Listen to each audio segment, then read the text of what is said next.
Ladies and gentlemen, welcome into the Blue Central Post game on STL Sports Central. I'm Thomas Welch here with Mike Meyer. The Blues fall once again to the New York Rangers by a final score of 3-2. The New York Rangers' second win all season on home ice. Mike, give me your knee-jerk reaction to this one. Like we always talk about, it feels like this team just continues to shoot itself in the foot, continue to find new ways to lose games. It was a little bit familiar in, kind of showing up for two periods. First and second period looked like they were hanging with them. Third period, get punched in the mouth, and it's kind of curtains for the St. Louis Blues. Your point about the second home win for them, I completely forgot about that, and that was just another stab here in the gut for me. So thank you so much for bringing that back up here. Man, this was one that I thought you were getting enough momentum that you could go into New York and maybe kind of squeak out a win. Like any single game against Igor Shesterkin is always going to be tough, no matter what. I don't care how poorly that the Rangers are playing. Igor Shesterkin is a lights out goaltender, but the Rangers are not doing much better here than you are in the standings. Like New York came into this game 10-11-2, and they're actually worse than the Blues are doing so far here in November with a 5-6-0 record and on a 4-game losing streak. This was absolutely a chance for you to come in because you had points in 8 of your last 10. This is absolutely a game that you should have come in and at least forced overtime. I'm so sick and tired of the overtime, losers point, but this was a game that you needed to be able to get something here out of this, and it was just back to being demoralizing. I'd hate to be able to just fly the L here at this point, or anything here that we want to, but this was just ugly. And I will agree, 8 shots on goal in the first period and a half was rough. This was a rough game just all around, though. Just an all-around rough game here from both squads, and it was not a fun watch. So if this was your first game ever watching hockey, I apologize. This was not fun.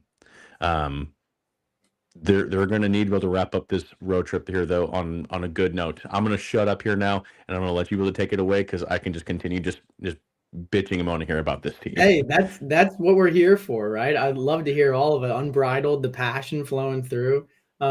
But yeah, I was just going to make the point that the Rangers were also without JT Miller tonight as well, who's a big part of that team and their captain. So, you go from, the nightmare against the Toronto Maple Leafs, who didn't have Nice and didn't have Stolars and didn't have Matthews. And then now, like, to your point, like, if you're a St. Louis Blues team trying to, on the mindset of like get right on the road, and which it feels like, they keep making the comments that the energy is up in the room and the guys are feeling better and more talkative and communicating better on the bench.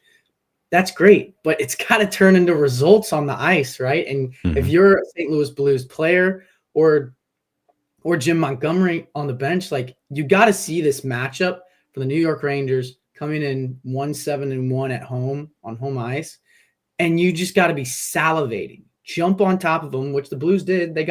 They scored the first goal again, which is crazy because it feels like we've had a constant narrative of this team where it's like you don't have to claw your way back into games if you can just score the first goal and get out in front and ride the momentum.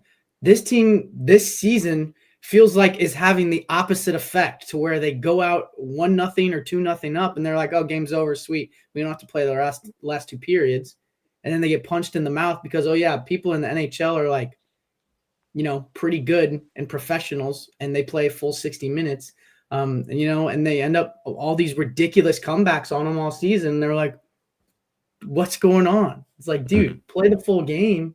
Like, obviously you have the momentum, but keep it rolling. Like, go get 2, go get 3, go get 4. Like, you should be. I don't know. It just it feels like we run into the same problems, and then all of a sudden we run into new problems each game too. So it's like, and then you've got, like 2 goals to start off the third period. Lafreniere and Edstrom, like, and I don't know that there's anything that Hofer could have done about either of those. They're just like, the kind of the run-of-the-mill goals that we've seen the Blues let up this season in defensive lapses, whether it's not clearing the guy in front of the crease to get a nasty tip, or whether it's an odd man rush going the other way and Hofer's got to sell his soul basically to try to fly from one post to the other to like make the save. But like that's what the Blues are dealing with. And then you get a little bit of momentum back with Braden Shen, and then down the you get a 4-minute double minor on Jake Neighbors. You got a goal, like goalie pulled, all that stuff, and there's just like, and then Robert Thomas gets like the game on his stick and passes it, 2 guys wide open in the slot, and just passes it in between them and handcuffs them both. Like that's almost more difficult to put it in that perfect spot where neither of them can get it than it is to like actually put it on their tape. And I'm not even like ragging on Robert Thomas because I thought he played a great game, but it's like it just seems like everything that's going wrong for this team at the worst times like just decides to rear its ugly head, and it is so frustrating because we got to hop on here and talk about it every post game. But it's like that's why we love the game, right? That's what we're passionate about. It's like it's not just watching the game and being like, oh, we lost again, here's our reaction. It's like I know that this team is capable of more because I literally watched it happen 8 months ago. So how do we get so far away from where this team was in the playoffs against Winnipeg to the point to where we are now, and how do we fix it? And they keep talking about the process, and I agree with them, even up to the point of the third period. Like I felt like the process was moving in the right direction in this game. Like we mentioned that no JT Miller, and we mentioned their struggles on home ice, but like you gotta start somewhere, right? And they were pretty much hanging with him all the way until the third period started, and then 40 seconds in, you get punched in the mouth, and then just all the no response that you've been facing all season long just start to rear their ugly head. It's like, why are we not shoot? Why do we have 3 shots on goal in 4 minutes with a man advantage and like and an extra guy on top of that? Like it's just baffling to me. I don't know. I can't make any sense of it.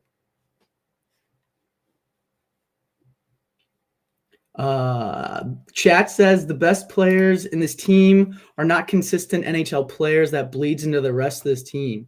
I don't know. I don't think they're not. I think the consistency is definitely a thing, right? Like if we're taking into consideration like what we saw from Robert Thomas last season, where he was literally like one of the best players in the entire NHL, like that's difficult for anybody to keep up that pace of play, right, over the course of 82 games. But when you're relying on a guy like him, and he's making the money that he is, $8 million, and really like having the letter on his jersey and all these things, like this, it does feel to me like this team like moves as Robert Thomas moves, right? And so when Robert Thomas is struggling, it's hard for kind of anybody to get themselves up and be like, Thomas was one of those players, brother. I don't know what to tell you. Like you can look at the stats post 4 Nations. He was literally by statistics, points and scoring. He was one of the best players in that stretch in the NHL. I don't know what to tell you. Like you can go back and look at the stats if you want to, that's fine. But I know that that's correct. But it is like, even for elite players, that is hard to do. I know D Browns is saying that as well. Like there's an upper echelon of talent in the NHL of a guy like Nathan MacKinnon, who even on his worst games is capable of still being the best player on the ice, just because like his best games are that much better than, even like the top like 7 players in the NHL. But I'm telling you, like, Robert Thomas isn't at that level, and that's fine. He's still young, and he's definitely not the same player as Nathan MacKinnon from a whole bunch of perspectives. But like, you have to get what you expect from Robert Thomas on a nightly basis in terms of regressing to the means and what you can expect from him. There's going to be highs and lows always, but when he falls in the middle, he needs to be that production. And I think too often, a lot of these players, not just Robert Thomas either, but a lot of the players on this team, when Jim Montgomery said it best, when things aren't going their way, they kind of start to hang their heads or they get frustrated, and then the work ethic, falls out of line. I think that is the biggest problem with this team right now, probably the biggest problem with this core, and why Doug Armstrong is still talking to other teams. Mike and I were talking about it before we got on here. sounded like the Blues were scouting like a Montreal Canadiens game, and some insiders were wondering if, there's another trade in the works there. I have no idea. I'm just saying the fact that Doug Armstrong is putting names out there and the Blues are being linked in trade market, it tells you that he's looking around and seeing what's going on about, breaking this team up. And I think the reason that he's willing to break this team up is because we've gotten to the point now to where, if you can't fix things when they're not going the right way and you just continue to kind of spiral, and the work ethic spirals too, you got to change something.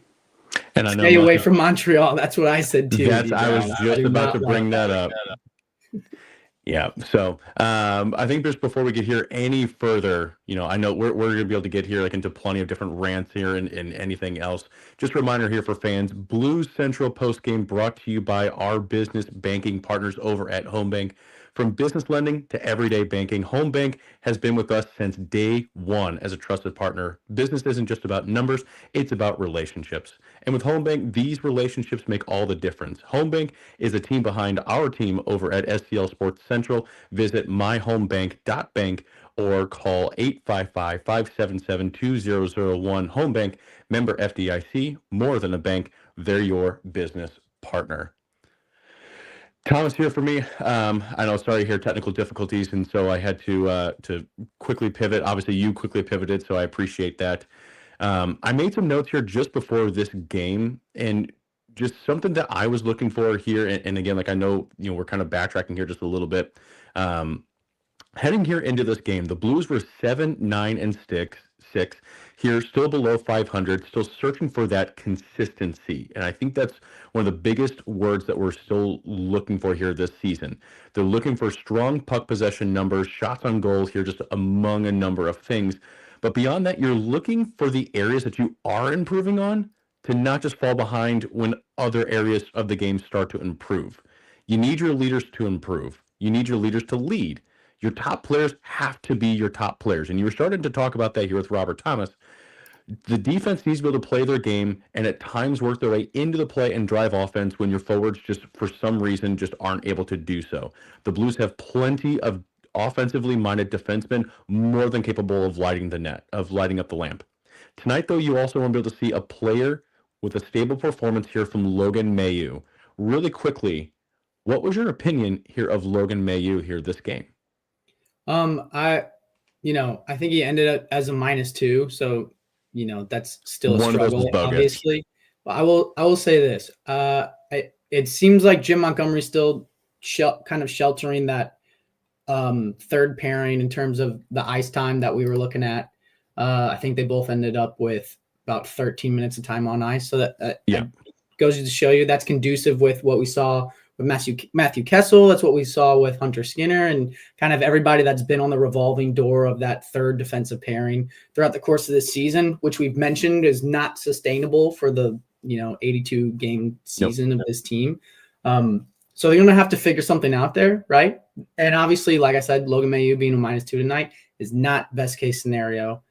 That being said, we're talking about the process, right? Like him firing shots on goal, even just like, a little bit more aggressive. It felt to me like the confidence levels between the player that we saw tonight and the player that we saw in, game one of him wearing the blue note, I thought was night and day. And for me, I was texting you during the game, Mike, I would much rather him make mistakes because he was too aggressive or make mistakes confidently and just be wrong than go out there and be timid and have guys, just dance around him because he's playing too soft, if that makes sense.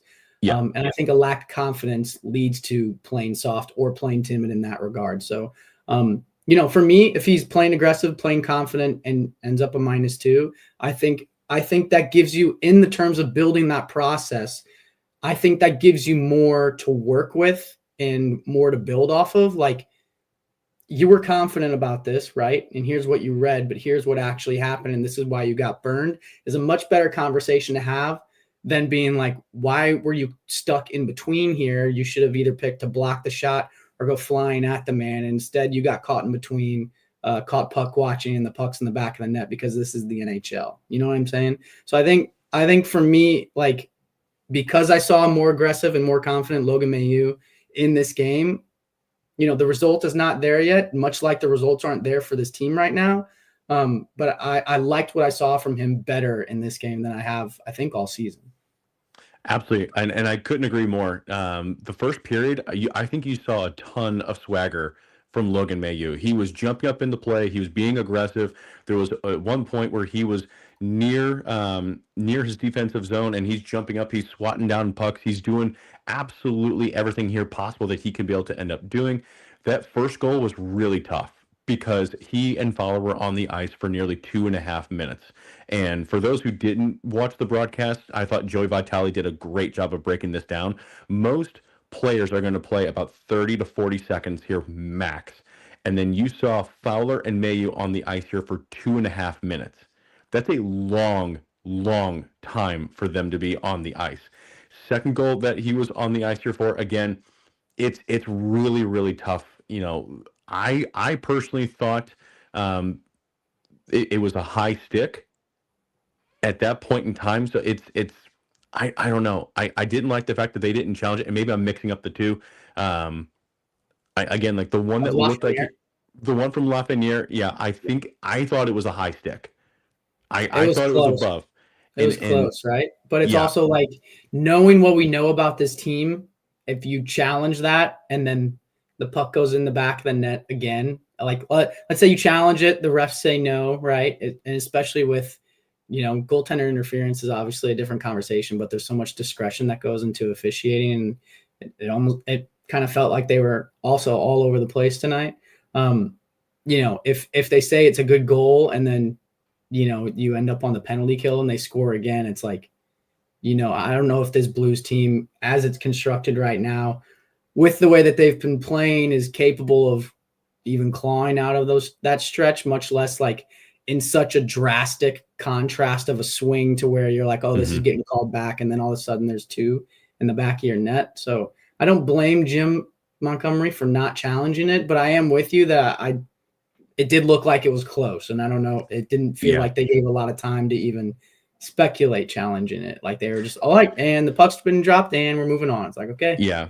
I mean, they had that split second chance where they can be able to choose, and the fact that they didn't, again, I thought it was really close. I get why they didn't challenge it, but I think it was close enough where I think you roll the dice here with that. The Blues hadn't gone on the penalty kill all game, and me personally, I rolled the dice here with it.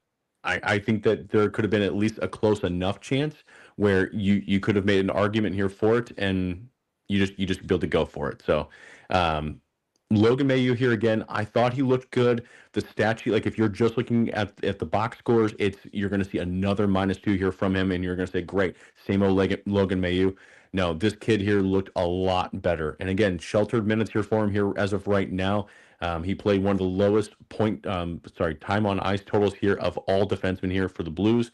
And I think that he's going to be able to get a bigger shot here. Hopefully he gets and stays in the lineup here in this next game here against New Jersey.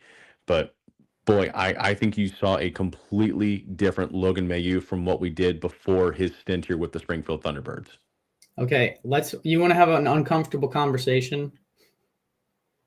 Let's go for it. Do you feel like having that right now? Chat, do you feel like having that right now? I know a lot of people are not happy about this result, and rightfully so.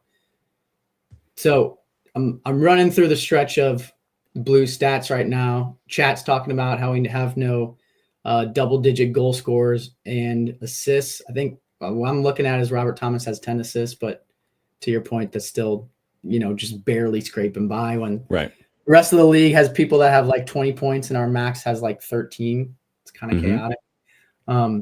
But I mean, the plus minuses are where it's just -10, -10, -12, -12. Logan Mailloux is a -12. And then there's one that sticks out like a sore thumb. And I feel like a lot of people want to avoid talking about it. I've tried to avoid talking about it, but it continues to move in the wrong direction. Braden Shen is your lowest plus minus on the season with a -15, and feels to me like he is the one that is primarily in all of the trade conversations right now because his no trade clause is a 15 team instead of a full. where do you want this conversation to go next? Like, if this team just continues to keep moving in the wrong direction and his, I don't know. I'm sure that's indicative of his defensive play, and that's why they moved him outside to wing for a little bit. Like, if his defensive play is moving in the wrong direction, or I don't know if he's fighting an injury or, what's going on there. But if there's suitors for him and Doug Armstrong has a high asking price and people are willing, to take you up on that, is that, the best benefit for this team moving forward is to be like, hey, this is a new regime. This is a new era of Blues hockey. And it feels like Doug Armstrong has a pretty strong history of, moving on from captains and just, ripping off of a Band-Aid kind of. But I don't know if that's the answer to turn this team around this season, but maybe he's not thinking about this season. He's thinking about, the new era of hockey under Alexander Steen too. I have no idea. I'm just speculating, like, where does this team go next, I guess, is my question. So looming over this whole Schenn ordeal. Yeah. So here's my 2 cents here on this. There was a lot of speculation before last year's trade deadline about Brayden Schenn getting moved, and I think for good reason. Brayden Schenn ultimately decided to stay here with St. Louis, not waive his no trade clause, and I think it ended up working out here for the better. Brayden Schenn, from everything that I've heard, is a very, very good team captain. He is absolutely a team first guy. Right. I don't know how vocal he is necessarily in the locker room, and I don't know if that's what this team needs or doesn't need. But you need, in my opinion, somebody who is willing to be able to call people out. And again, I don't know if the Blues have people who are going to be on this roster who are willing to call people out and hold people accountable, with the guys here that are going to be next to you. Brayden Schenn's contract is not terrible at this point, but any sort of a trade that you're going to look to be able to make here right now, Doug knows, Steen knows, anybody else around the league knows you're going to be selling low on any single one of these players. So regardless of how impactful that a Brayden Schenn could be here to your lineup, whether it's in the stat sheet, whether it's in the intangibles that he brings here to the ice and in the locker room, you're just going to be selling low. And so are you okay with moving on from your team captain and one of the most influential people in that locker room for literal pennies on the dollar? For me, I'm not okay with doing that at this point in time. Now, if it gets closer to the trade deadline, and I know, it's only November 24th. And so you mean to tell me here that we have to potentially go through this until, the trade deadline? Yeah, probably. Yeah. But I'm not willing to trade low here on it. And by that point in time, you may have somebody who is desperate and willing to be able to at least pony up to maybe 80, 90% of what Doug's asking price is. I don't know. But all I do know is that they're not going to be willing to be able to move on for just, again, literally nothing. So that's okay here with me. That's what I'm kind of balancing between and juggling right now in my mind, right? Is like, if you're not willing to sell low on anybody right now, right? Like, there is potential that this team just continues down this path, doesn't figure things out, and then like at some point there's a point of no going back. Aaron Dodson in the chat says, I'm tired of the losing. At what point is Doug Armstrong tired of the losing, right? And like, there's no going back. At some point you will reach the point of no return, right?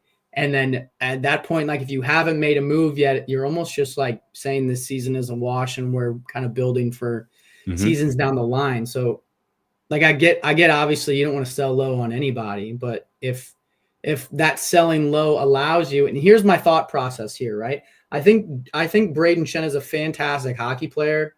I think he's a fantastic human being, and I think he's a fantastic captain, and that's why so many people want him on their squad, especially these playoff teams. Like we mentioned Toronto Maple Leafs last season, like that's why you want a guy like him in the room, right?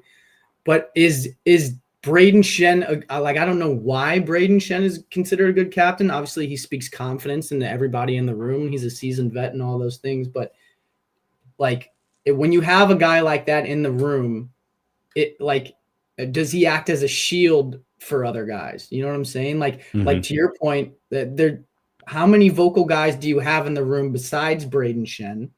And do you need like a group of guys in the room that are vocal like that?